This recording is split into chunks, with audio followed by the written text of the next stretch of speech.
You're talking about younger generation wanting to go into politics, okay? And as you have mentioned, they can see a VIP going around in the best of cars with pilots ahead of your vehicle, violating all traffic rules, you know. Probably the youngsters see all of these things with some kind of an enthusiasm that they would also want to be. Yeah?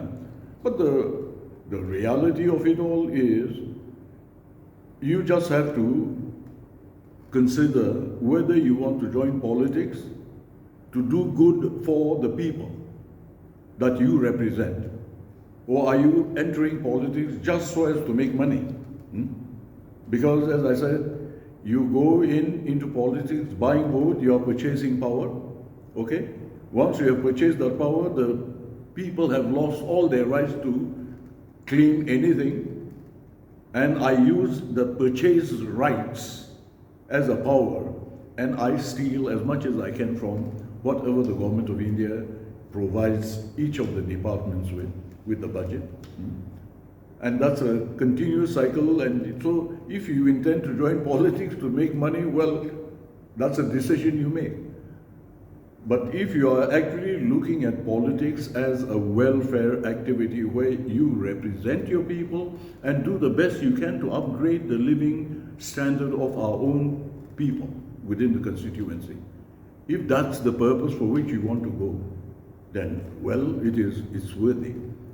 The unfortunate part is you're never going to be able to exercise that kind of a welfare service as long as the people keep selling the votes and we have no choice but to buy it as a candidate. There's no way we are going anywhere ahead. And therefore, I see politics in Nagaland as purely a way of making money in a shortcut manner by hook or by crook. And I normally keep writing about these things, and they say, by hook or by crook, in Nagaland, it's mostly by crook. Okay? Nobody is making money in a decent fashion. Taking shortcuts, closing your eyes, and we say we are Christians, but the God we worship can't see through the roof, can't see what is going on in a room. Whatever happens under the table, our Christian God doesn't see.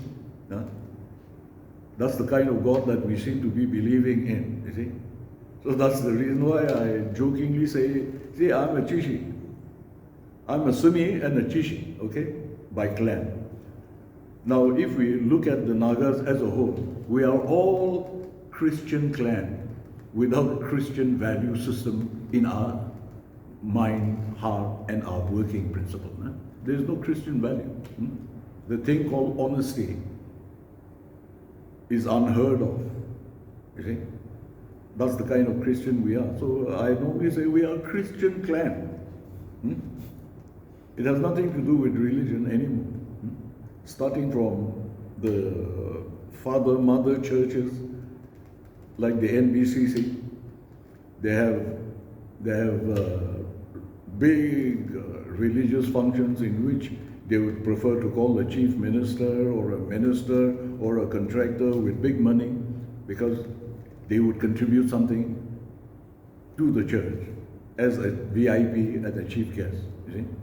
So, in fact, in some of my interaction with the church leaders also, I said, see, it's a stupid little thing that is played over and over again, starting from NBCC to all our tribal missions. You have big religious functions, and you'll find that it's the rich people, the VIPs, that get called to stand on that religious platform and talk of all kinds of good things that they all violate every step of the way, right? See, and I've been telling them very frankly, see, when you have a religious function, at least in that kind of a function, call in people like Billy Graham, people who can really talk to you, speak to you, and get into your heart and into your mind to want to be somebody better than who I am. Right? that kind of influential preacher that comes and lets you at least think a little bit, you know, to want to improve your life a little more. That's the kind of people that should have been brought. But they don't believe in such a thing. So you are worshipping God by name, but the real worship is for money. So when the parent bodies of the missions are involved in that kind of activity, then what happens to the general congregation like you and I? See, selling votes therefore is considered as a right, rather than looking at that franchise as a very serious responsibility in order to create a government that is led by honest people who will turn around and look at the welfare of our people and make things better. You see? That's what the democratic system is supposed to do.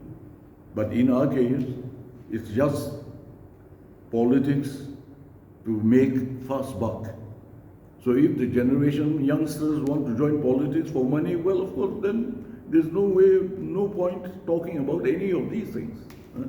But if you are intending to go in for a kind of a political individual that has concern for the real common man and want to do something for them, I'm afraid the system just won't allow you to do that. So it's pointless having ambition to become a politician. I tried, I've touched it, it stinks. and I don't recommend, you see. It's better to be a humble little individual, God-fearing, and live life as it comes to you.